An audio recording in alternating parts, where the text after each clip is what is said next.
Okay. Welcome back to the Speaking and Communicating podcast. I am your host, Roberta. If you are looking to improve your communication and soft skills, this is the podcast for you. Today, I am joined by Dr. Zakiya Akerele, who is a professor and an author, and she's here to share with us some of the painful lessons she had to learn after she graduated from a Ph.D. that are mostly not taught in order to prepare you to enter the corporate market. And before I go any further, please help me welcome Dr. Zakiya. Hello. Hello.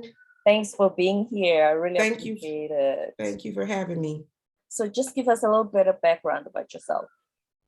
Yes, I'm a professor in the humanities. I primarily teach courses on world religions, philosophy, but I spent some time doing vocational counseling for students and ended up after some time meeting with students who were having challenges in the job market, doing programming for those to teach them how to navigate the job market. And so I ended up writing my book, Dump Your Degree, which helps them with higher education and how to choose careers that will give them the best return on the investment, but also how once they've graduated, how they can better work throughout the job market and getting themselves hired.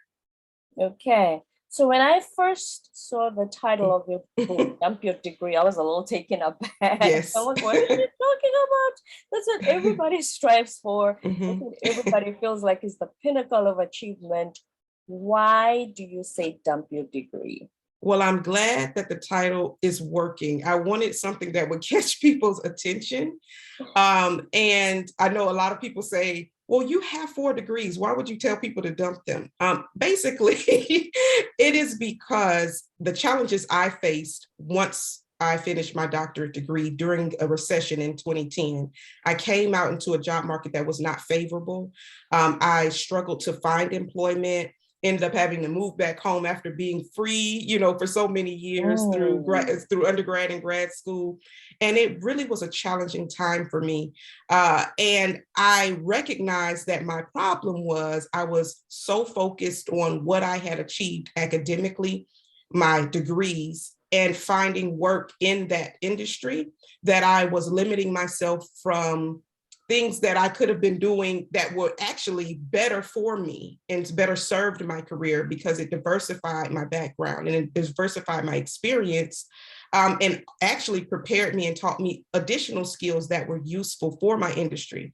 So I basically tell people to dump their degree, meaning don't solely focus on the degree as the determining factor of where you go as far as your career. So it's more figurative, not literal. But if you want to literally, if you want to literally dump it, that's fine. But it's basically looking at other things besides the degree. It sounds to me the additional skills you talk about, which we will get into later. It sounds to me that you didn't have direction, and only you were not even aware that you needed those. Right. Which is a problem that many people face. They just learn whatever the expertise the degree provides and not those additional soft skills and life skills. Not knowing, obviously that's not your fault, but where do you think the missing link is? Is it missing at college and universities?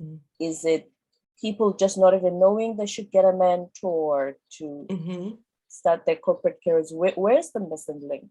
I think it's missing a lot of pieces in a lot of different ways. One, of course, colleges and universities, they're businesses. They're there to provide a service, which is to educate you, to give you the knowledge that you are seeking. And that's in the form of whatever academic field, right? So yes, colleges and universities have career centers and things like that, but it's not mandatory to go to those and learn interviewing skills or what you need to do to develop yourself as a future employee. You can go or you don't have to, right? The main thing for you to be in higher education is to get the degree. So I think that colleges and universities could do more to prepare students for the workforce, making things that are a requirement for them to learn. no, we're not taught how to negotiate salaries or how to interview within the curriculum. It's, something supplemental that you can decide if you want to look into on your own. Also, parents, you have parents that may not know how to guide their child as far as what they should expect in higher education, what they should get out of it, and also to prepare them for their career. So there's a disconnection. And that could just be the student could be a first generation, or they could just be in a different field or industry and have different career aspirations than their parents, and their parents don't know how to guide them. Right. So, and mentorship is not mandatory either to get a degree. That's something that you have to seek out on your own. So there are many things that there's a disconnect between what additional knowledge you need besides the degree that will help you when you're seeking employment later. Right. So obviously it's not mandatory for you to go to the career center, right, and learn to sell yourself beyond I have a PhD, right, in such and such. Exactly. Right. Which is kind of interesting for me, because don't you write essays and sell yourself basically in order to enter university?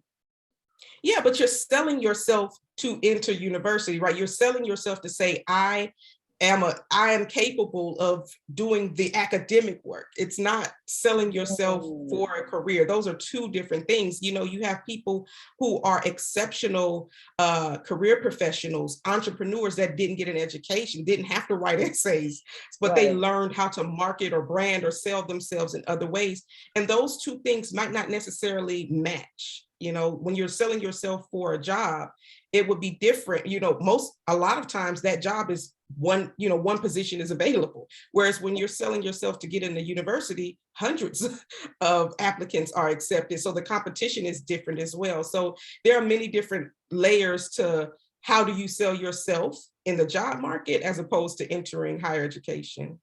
Mm-hmm. And therefore, obviously, we have this missing link now. And some people, as you say, they're the first college graduates in their families. I've heard statistics say that in America, Black women are the highest graduating percentage. And yet they are the highest percentage of a group that is swimming in student loan debt, which I'm not sure if politicians will ever scratch off. And also, but they enter the job market and they are the least paid, which means paying off these very student loans for this degree is gonna be decades and decades long. So talk to us, just run us through that. Yeah, so, you have to look at different socioeconomic backgrounds of Black women versus the general population and the disparities between income, right? So whereas Black women have to take out student loans more than their white counterparts because of the socioeconomic discrepancies and disparities. So that's already giving them, a little bit of a setback when it comes to how they pay for higher education. And then the cycle kind of continues because, like you mentioned, many may be first generation, or like myself, I was not a first generation. I'm actually third generation. My grandmother has a master's degree. My mother has a bachelor's degree. But they didn't have to get the student loans that I had to get because the cost of college went up significantly. Also, while my grandmother and I have the same alma mater where I went for undergrad, my undergrad was pretty much paid for. My graduate studies, I did get scholarship, but it was not enough because I went to some universities that were very pricey, very expensive in New York City. So I had to take out a substantial amount of student loans that my mother's college was completely paid for. So even if you take away factors of like first generation, just this current generation of millennials, Gen Z, college is way more expensive than it was in the past, and it continues to rise. And then you have things like degree inflation, where there's a diminishing value of degrees that people are getting. So there are so many factors. And then when you add things like gender and race into it, and then once they go into the job market and there's all these disparities already that they face, it's just so many layers to it. And then not having the knowledge of how to negotiate salary, what they should expect as far as salary is also a concern. So there are so many different dynamics. Speaking of that, the degrees, Mm-hmm.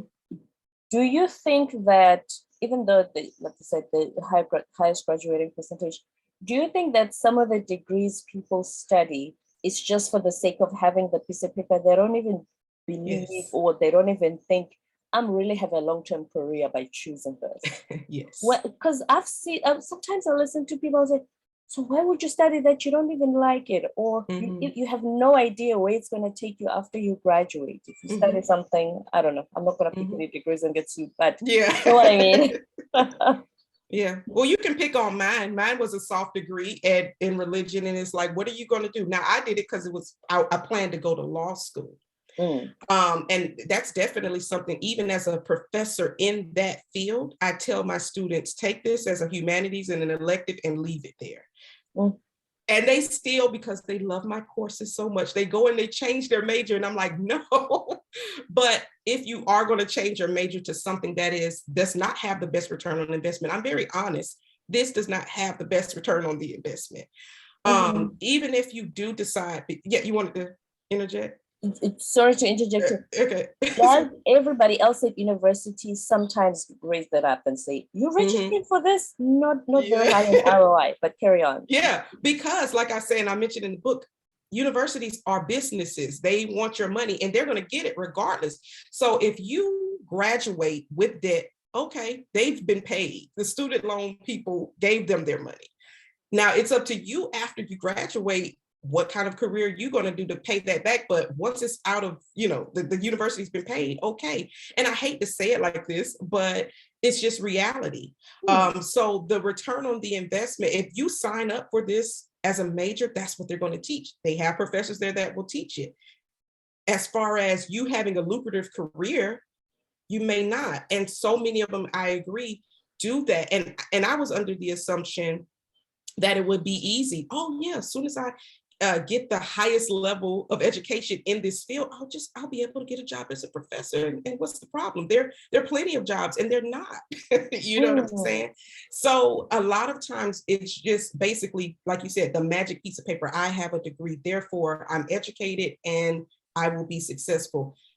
Most students are not sat down by their parents or a mentor or what have you and looked at, okay, is this going to give you the return that you need in life? And I'm all for following your dreams, following your passions. I believe in that wholeheartedly. But at the same time, I also want people to look at their goals, their future goals, and see if following their passion by paying for a higher education degree will match up to a career that gives them the money and the return that they need. And speaking of which, is college for everybody then? No, no. I do. I meet with parents and students all the time. I've even had students who were in college, and I mentioned kind of one or two in my book that neither one of them needed a degree. Both of them were already working within their passion and making a life out of it. One was an artist, right? And so he ended up finishing a degree, but he struggled because it wasn't right for him. Right. And I'm like, why are you failing all these classes and wasting money to already be doing something you love? But it's because of the stigma that comes with, if you don't have a degree, you're not successful, right? And then I had another student, I've had several, but just the two that I can think that I mentioned in my book, another who her mother actually attended, because I would do workshops for students. And sometimes parents would show up to kind of get information. And she was very passionate about entrepreneurship and was already very successful in her own right, as an entrepreneur. And her mother was just like, can you advise her to stop all of this, and focus on this degree? Old school thinking. Yeah, of course. And I can't remember if she might have been first generation. I think she might have been first generation college grad. So that meant a lot to the family. She did recently graduate, one of my mentees, and but she's still headed to the road for entrepreneurship. So she could have saved time and money, but I'm sure that the degree will serve her in some way, but it was something she did not have passion for. So no, college is not for everybody. Yeah, it sounds to me it's bragging rights for parents most of the time. A lot of times. Which is a whole other discussion. So Yes. speaking of that, don't you think also that if you enter the job market or you follow your passion, Mm-hmm. just the two examples that you gave us, Mm-hmm. instead of Mm-hmm. going to college, that's when you learn these additional soft skills, life skills even quicker Yes. because you're not just academically focused. Exactly. And then you can do both, right? One thing about me, and I think that actually helped me throughout college, for the most part, I did have a job at undergrad here and there, but mostly when I was in grad school, I was always employed, whether it was part-time or what have you, doing jobs that didn't necessarily match to my degree field, but they could relate in some way. So I was able to develop experience and skills and constantly be developing my CV so that once I graduated, I could kind of pull from that, even if it wasn't directly into getting a professor job or role. So I think getting the experience and also directly connected to the degree and outside of the degree can be very helpful. Or if you don't pursue a higher education, then definitely get the experience. But a lot of times people say, well, you need the education to get the experience. You know, jobs are requiring degrees, which is true. But the unfortunate part about that is many jobs are requiring degrees that once did not require degrees, and the pay is not shifting. The job roles are not shifting. It's just they're adding an additional requirement, which is a degree, in order to weed out, to have a weeding out process. So it's like a catch-22. Yeah. So it's a catch-22. You know, but at the same time, there are also many jobs that don't require a degree. And one can go in a different direction, whether it be trade school, vocational schools, certification programs. There are many jobs in tech, in high-paying industries that don't require a degree. And because we have this belief that it is college is the only route to that success, so many people overlook, and there are so many jobs in these fields, and there is a lack of individuals applying for it because everybody's focused on getting the white collar corporate job as opposed to going in a different direction. Do you think trade schools, vocational schools, do you think they don't market themselves well enough to say what we offer, you can get paid as much or even higher than having the university degree, the conventional one? You know, do they even take the time to do that? Yeah, I mentioned this in my book about how universities are now marketing in ways.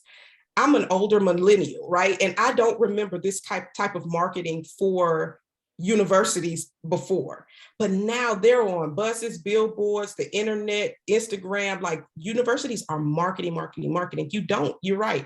And then maybe I'm not their target audience, but I don't see the marketing for trade schools like I do for universities, which is weird to me because, you know, people just know universities exist, and people, you know, I don't know why they feel the need to market. And I think it's because we're seeing a lot of Gen Zers that are foregoing college, that are saying, look, it's not right for me, because so many of them now see entrepreneurship as a viable option.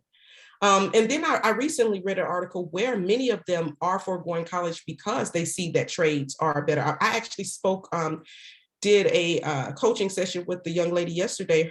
She was 17, an honor student, straight A, like honor student.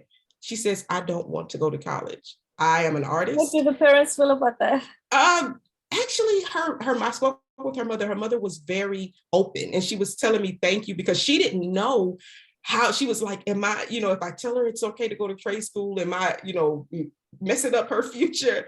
And I said, no, for what she wants, and because she already has clear direction. We also talked about mentorship, and we found 2 mentors who she could connect with in, you know, her industry. And even now, I start working on that now, even before you graduate, because she's going to graduate this year. I said, trade school is a very viable option for you, because you already know what you want, you know what you don't want, and you know the direction in the path of what you know, how to get there. Trade school is wonderful, and college will always be there. College is great for many things, But if that's not your path, it's not your path. And she's already found ways to be very industrious in her field and start selling her art and all this. She had a clear head on her shoulder. So why would I send her to, or tell her, hey, you must go to college and get a degree in something you have no passion or drive for? Yeah. Earlier you spoke about the job market, when people say, oh, the job market does need the piece of paper. Let's talk about internships. Okay. Because they said, oh, if you don't have experience, then you need the piece of paper to get the experience. Let's talk about internships. Do they play a role in solving that problem, and how? Yes, definitely. I tell people to get internships. I don't care if it's required. I have never in my academic career been required to have an internship. But I created my own opportunities, even if it wasn't technically an internship, but a role that matched in alignment, like I mentioned earlier, with my degrees or even outside, because those open doors, one, it gives you experience, but two, it actually opens your network. So once people see who you are, what you can do, your willingness to add value to them and to also serve in whatever capacity, the opportunities are endless. They may know somebody who knows somebody. I stress internships in my book a lot, because a lot of times when maybe a field doesn't require an internship, people just don't do them. But they should find a way to get their own internship, even outside of the school. Because it does give you the networking opportunities. Right. And would you say in an internship you learn the negotiation skills as well? I don't know. I mean, because you don't get paid. Most of them are unpaid, right? Most of them are unpaid, although there are many that are paid. And I see a lot of conversation about that on like LinkedIn, where people are like, pay interns. And I think there's a push to do that more, which I believe at least a stipend, right. But I don't think it teaches much in regards to negotiation skills. I would hope that could happen, but I'm not sure about that. But you do learn how to work with people before your graduation day. Exactly. Yep. And I've seen my mentees get really good paying jobs through internships and get hired even before they graduate. So I stress that a lot. Yeah. Those, I think, personally, compared to universities and colleges, don't market themselves enough. Or is it something that you must clearly seek out for? I think you have to look out for yourself. Don't expect a university or a professor or an advisor to look out for you at all. I think these are things you have to do your own researches, which is another thing I tell my mentees all the time.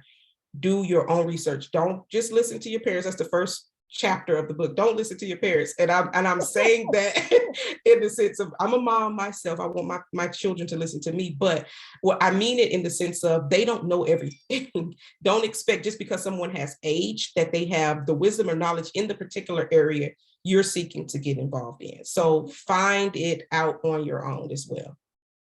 Right. And then, so you've got the life skills,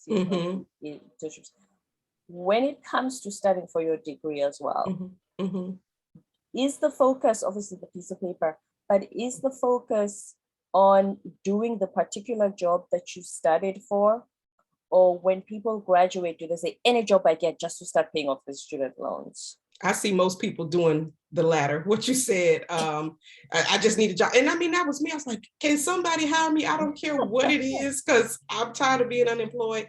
But I think a lot of students, when they're still in school and they're looking forward to graduation, their focus is their industry, of course, until life hits them and they're like, okay, where's the job? I've applied for 500 jobs. I haven't heard back. Can somebody just hire me doing anything, And that's the thing. I don't want people to have to go through that, right? So that's why I give them tips on what to do to prepare before you graduate. After you graduate, stop just sending out resumes, because that's what everybody does. And this AI technology is probably throwing it in the trash anyway. How do you now circumvent all of that and figure out a way to getting your foot in the door the non-traditional way, through your connections, through building relationships, through reaching out to recruiters? How do you do that without just blindly, throwing out resumes every day on Indeed, So I think it's both. People are focused on their industry, but also once they get tired of getting rejections, they kind of open themselves up to just about anything. Yeah. Speaking of AI and technology, I'm Mhm. about to pick on particular degrees again. Do Mhm. you feel like there's not much of a focus on the STEM degree, and a lot of people go for humanities because they easier, so to speak? Especially women. You see that more with us. And I know, I don't know, speak across the board with people of color, but I know particularly with African Americans, there's a tendency to go through programs that are considered soft degrees. And yeah, it's not as much of a focus on STEM, you know, things like that. Is And it so not well marketed, or they're just not interested in it's general? not well. I think there is a disconnect as far as the marketing aspect of it, like the knowledge behind it. I think there's a lot of push to get more women and people of color in STEM. But I think traditionally, what we have seen is maybe that, I don't know, how do I phrase this properly? That's just basically what people have seen, right? They see people go and get, a degree in psychology, or, you know, one of the things I've noticed a lot, especially at HBCUs, criminal justice, sociology, those types of things. And I'm picking at myself, I have a minor in sociology, you know, all these soft degrees. And there's nothing wrong with it, because you can do some really good things with it. I have a friend who went and got a bachelor's and master's in sociology and is doing amazing work in diversity and inclusion. So that's the thing. You have to figure out how to use the degrees in a different way. Yeah, because I think a lot of people get stuck and they're like, okay, well, now what do I do with this degree in philosophy? And there are tech moguls who have degrees in philosophy, but they didn't just get stuck in trying to stay in that field. They used it in a greater way. So that's the main thing. But yeah, I do think there should be more of us who are in hard areas like STEM. Because it sounds to me like it pays higher. You have those student loans, and obviously job market. Yes. Very much in demand. Yes. Very much in demand. Yes. So a few last words from your book before we close. What are some other things that I might not have asked you? Oh goodness, I don't know what you might not have asked me.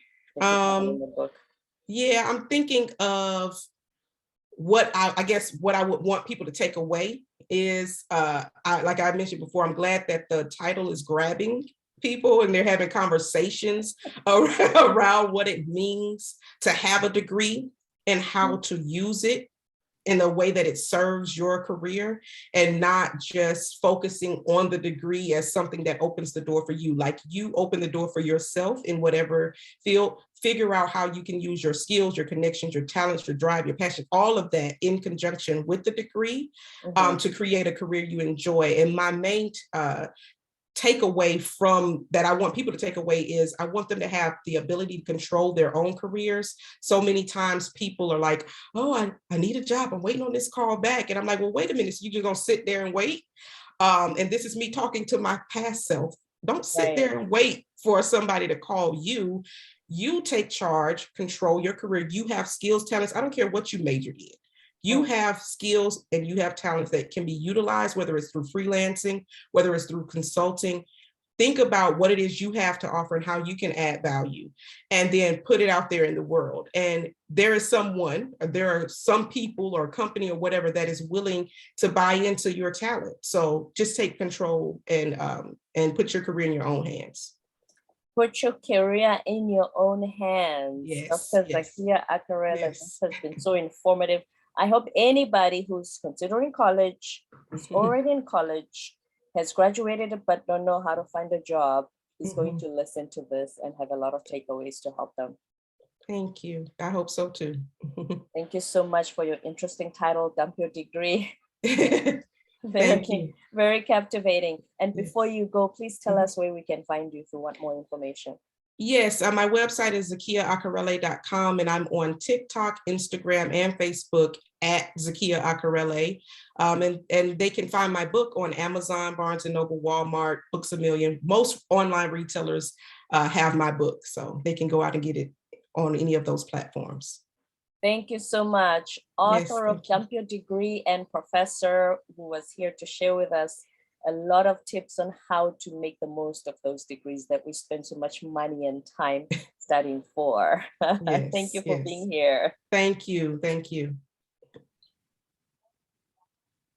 Do you think in an ideal world, there should be some kind of assessment when you enter college to even decide if that's the degree you're choosing, if that's the right one for you? Like a psychometric test of some sort.